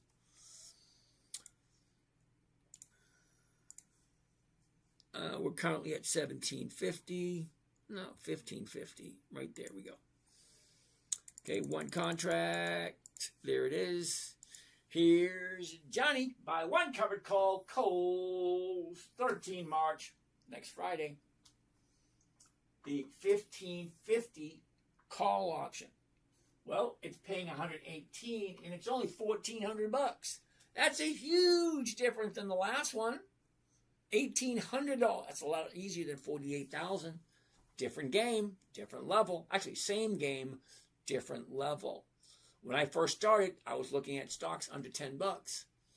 Then I moved to stocks under $20. Now I'm looking at stocks under 400. That's it. I won't go over 400 at the moment. It's just a, what do you call it? Uh-oh. Bullish on parade. Remember using the newspaper, looking at 52-week numbers? Us Gen X rule, dude. Love the Gen X. It was an awesome time to be alive. Okay? I was the most neglected child out of all 6 of us. Hear me out. Hold on. It was 5 of us at first. My older sister, my older brother.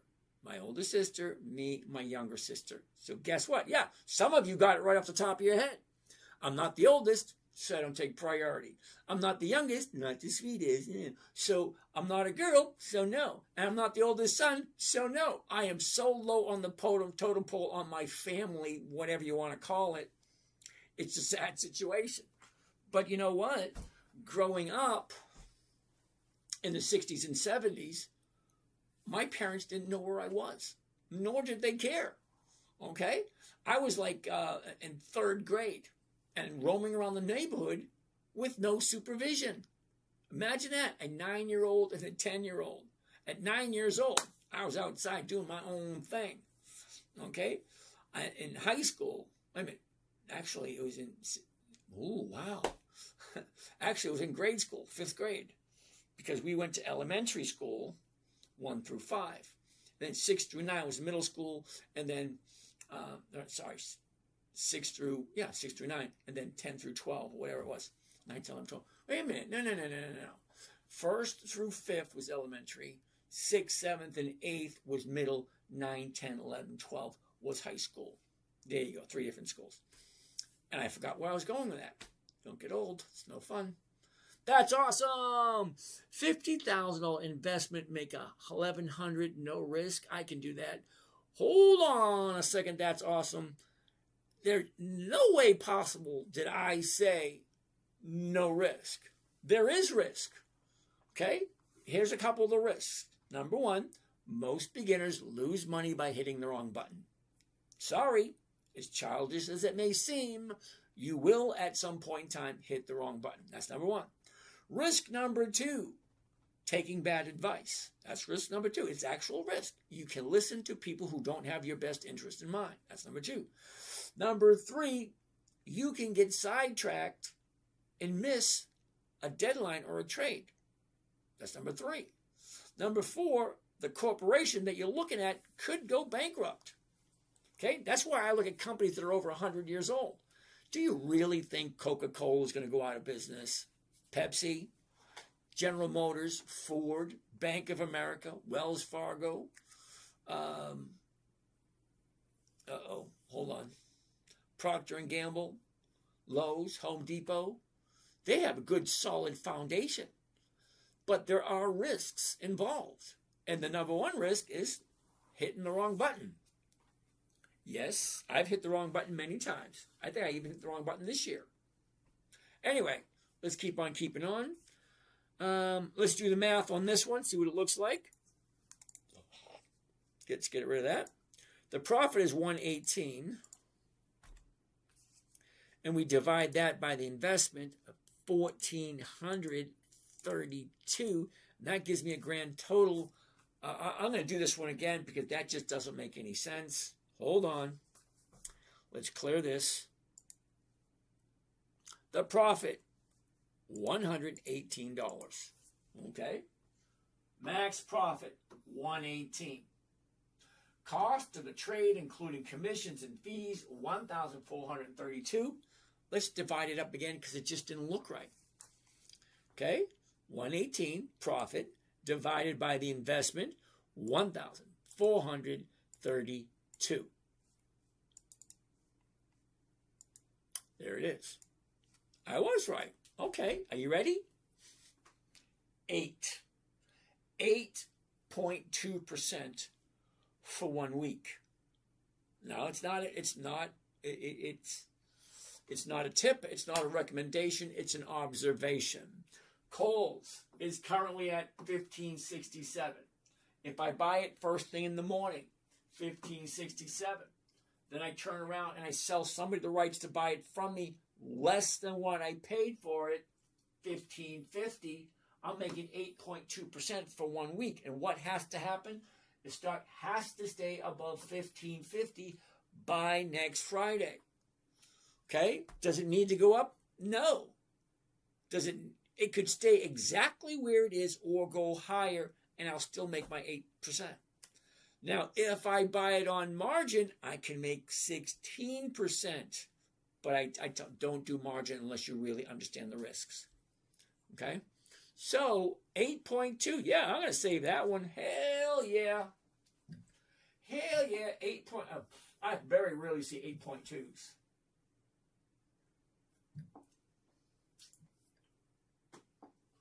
I'm going to have to double check, see how much Kohl's I have, because do I really want to buy some more?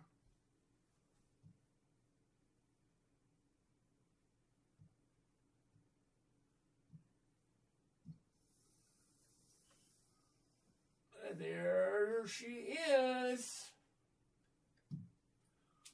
Kohl's, 13 March.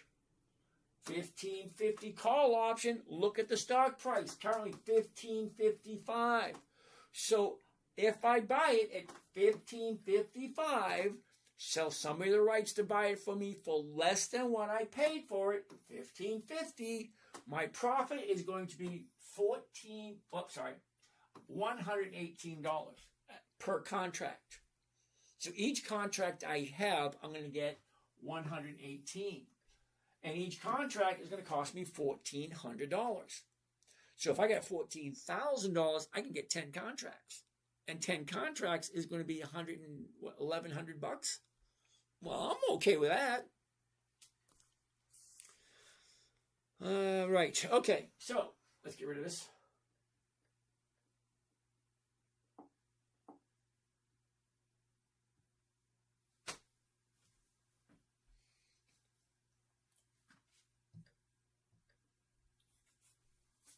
I hate it when it does that.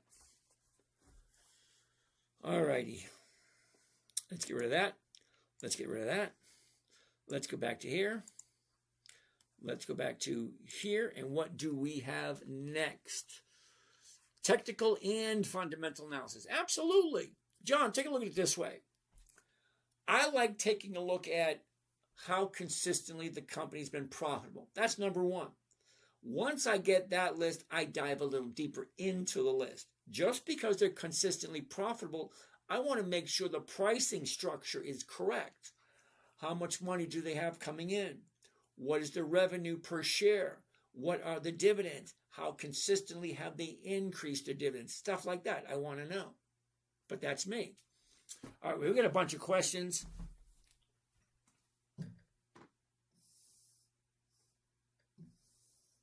Here's today's list right here, right now. Watching the world wake up from history. 8%. Nice. There's our 5 right there. 1, 2, 3, 4, 5. Kohl's, ISRG, IBM, Macy's, and Starbucks. Woohoo! No, they're not tips. They are merely observations. Okay, you guys gave me stocks to take a look at. I threw the numbers together, and that's what it looks like. Not a tip, not a recommendation. You guys figure it out yourselves. Accountant. What does the other strategy pay, risk, etc.? Now, the other strategy is basically called dividend capturing. So you buy the stock just before the dividend date just to collect the dividend, and then you get rid of the stock for a small profit. For like 1.5% is the goal there. It's a little slower game, and you do have to wait for the stock to move. The covered call, you don't have to wait for the stock to move, and it's usually done in 5 days.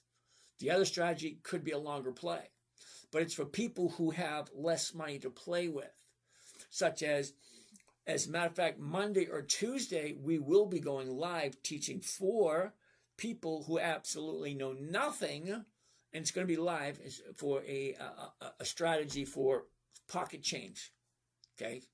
So 50 cents there, $1 there, 23 cents there. You just throw it into a jar at the end of the week and throw it in. So, hey, so you invest $1.50 a week. Big deal.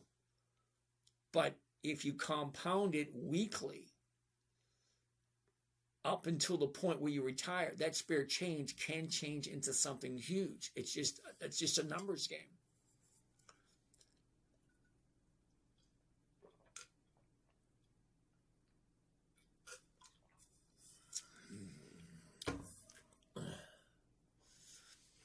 Netflix, Verizon. Did we look at Verizon earlier? Let's check Verizon, VZ.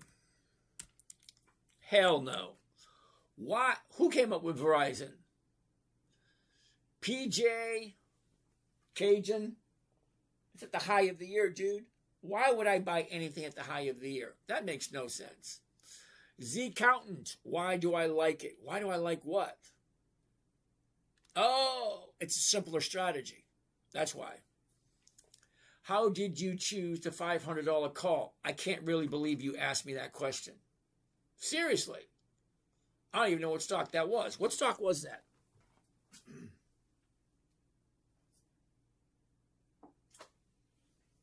I can't believe you're asking me this question. How did I choose the 500? Which one is it? Right there, ISRG. Okay, let me show you how I chose the $500 strike price. You're going to feel very silly at this. ISRG. You ready? Here we go. ISRG. Here's the high. Here's the low. Here's where it was a year ago. Here's where it is now.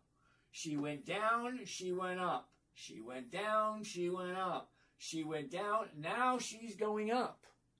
Now let's take a look at the current stock price.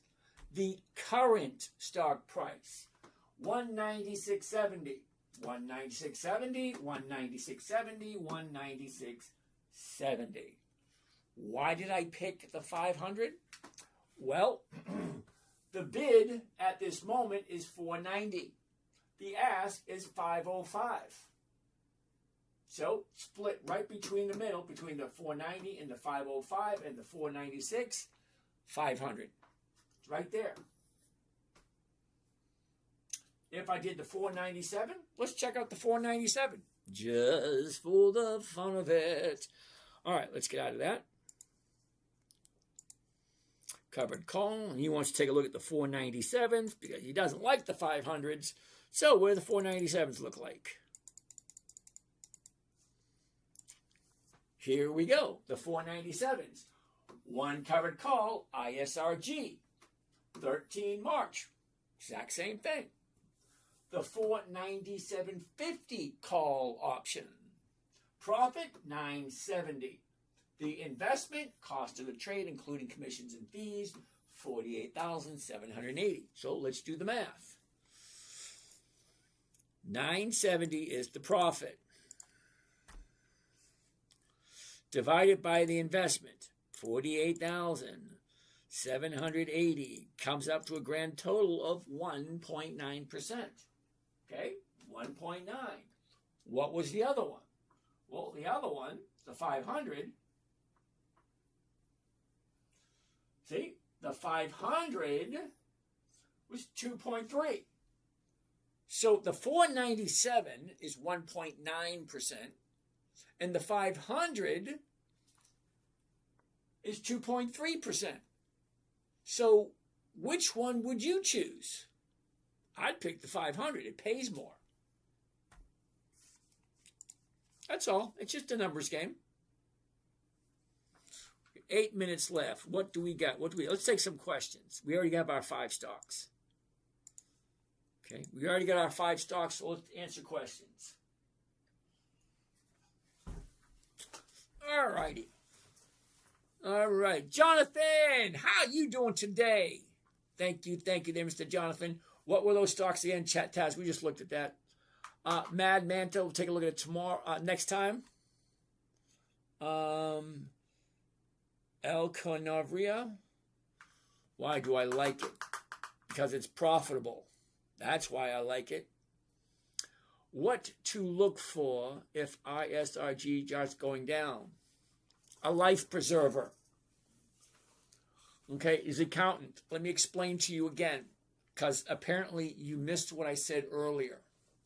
Okay, rule number 1. Never buy anything you do not want to hold on to. So you do not buy ISRG if you do not like it. Plain and simple. Rule number 1, never buy anything that you don't like, you don't understand, or you don't want to hold on to. Plain and simple. If it goes down, it goes down. That's what stocks do. They go down, they go up. They go down, they go up. That's all they do. Mad Mantacoma.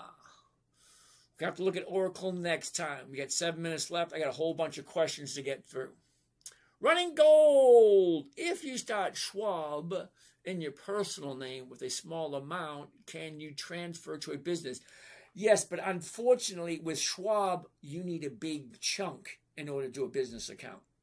Okay, you have to wait till you get to a certain, a certain amount of money to have a business account with Schwab. Corporation, when you have more money, absolutely. How do you choose to strike? I just showed you that. Let's keep on keeping on. Katamatu, but does your money compound? Not really. Okay, my money doesn't compound only because, Katamatu, most of the money that I make goes to pay my bills. Now, it does compound a small amount, okay, because my monthly bills comes out of my trading account. Calabri, dude, how you doing? About time you got here. Used to seeing you here every night. MP, let's take a look at it later. Thank you there, Z Accountant.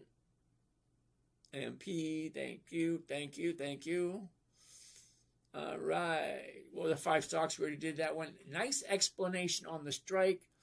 So TOS does the math. Absolutely. Why would you want to hold anything that's not a winner? That's a good question. Corporate pension account greater than a Roth. It would really depend on your personal situation. Okay? And it depends on what state you're in and what other perks or whatever else you need to add to your corporation.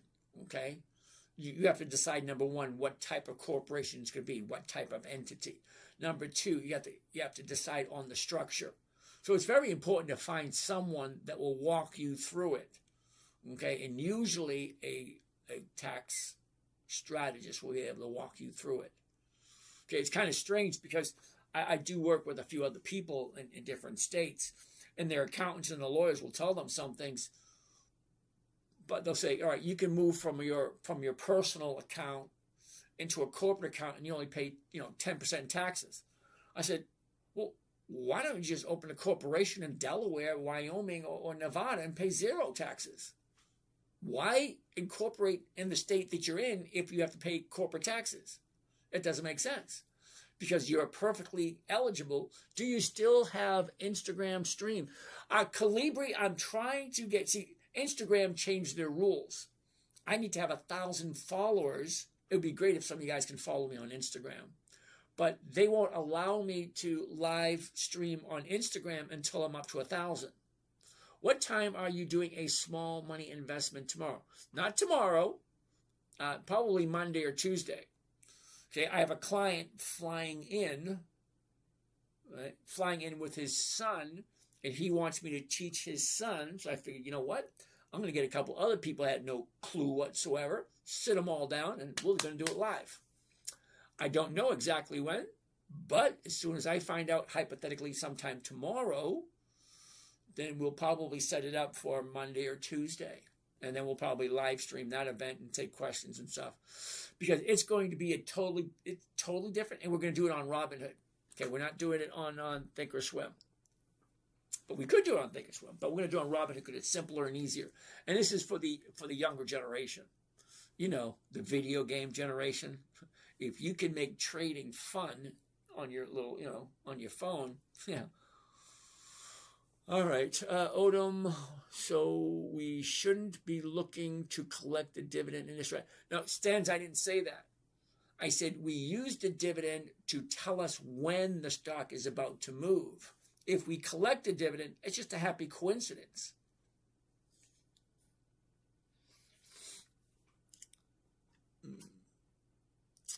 What is love? Don't hurt me. Don't hurt me. Yeah, Kevo, what is love? Yep. I don't remember who sang it, but what time you do? Okay. Calibri would love to do the same for my teen daughter. Okay, so we will be going live with that Monday or Tuesday, and then we're going to be chopping it up into smaller videos and putting it on YouTube, so it will be available, and we are going to create its own TikTok channel. So I'll be live streaming on 3 TikTok channels very soon. Why am I seeing your shirt and the screen backwards? Because you need to go to the doctor and have your eyes fixed. That's why. Be home when the street lights come on. Yep, I remember that. Well, see, the funny thing is, my parents didn't even ask me to come home when the street light come on.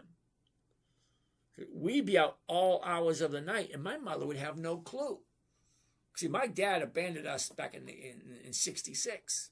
So it was just my mom. And mom trying to take care of 5 or 6 kids at that age just didn't work over. Rise and thrive. Thank you so much for all the financial advice. Appreciate it. You're welcome. Mr. Steve, you too. All righty. Calibri art, thank you. What else we got? I think we're basically done here. We're done with these questions. Okay. Christo, what's happening?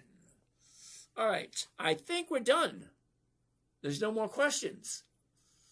Utilico, show how you pull up the EX dividend calendar on Thinkorswim. Okay.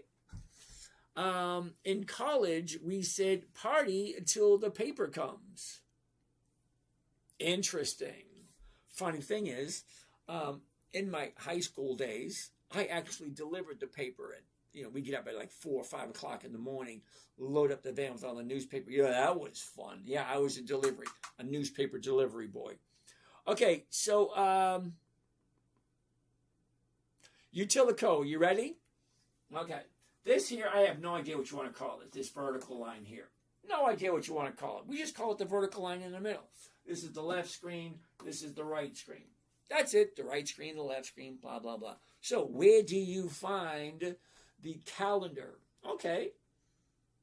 Monitor, trade, analyze, scan, marketplace. Click on marketplace.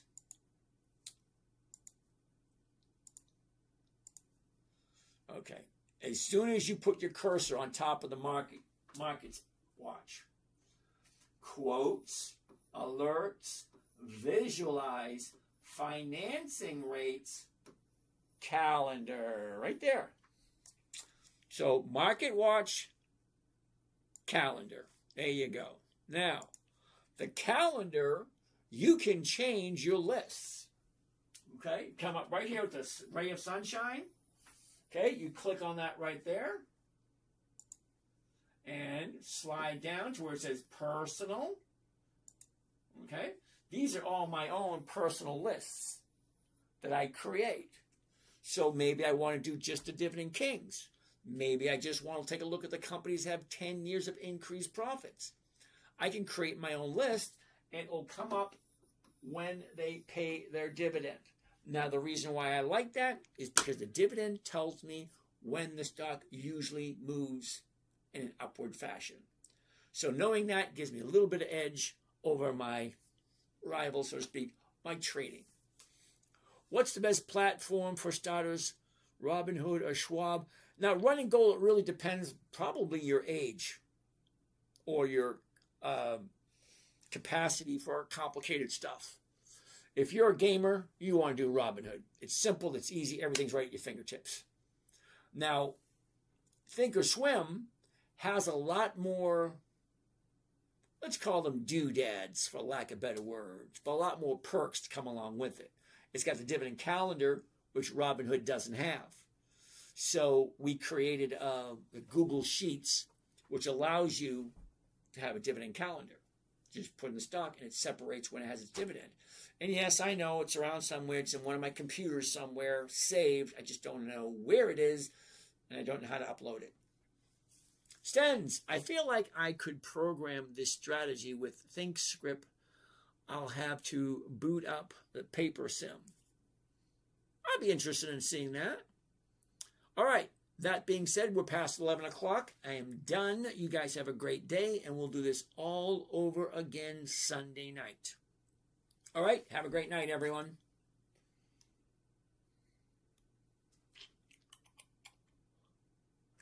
And now the end is near, and so I face the final curtain. My friends, I'll say it clear. I'll state my case, for which I'm certain I've lived a life.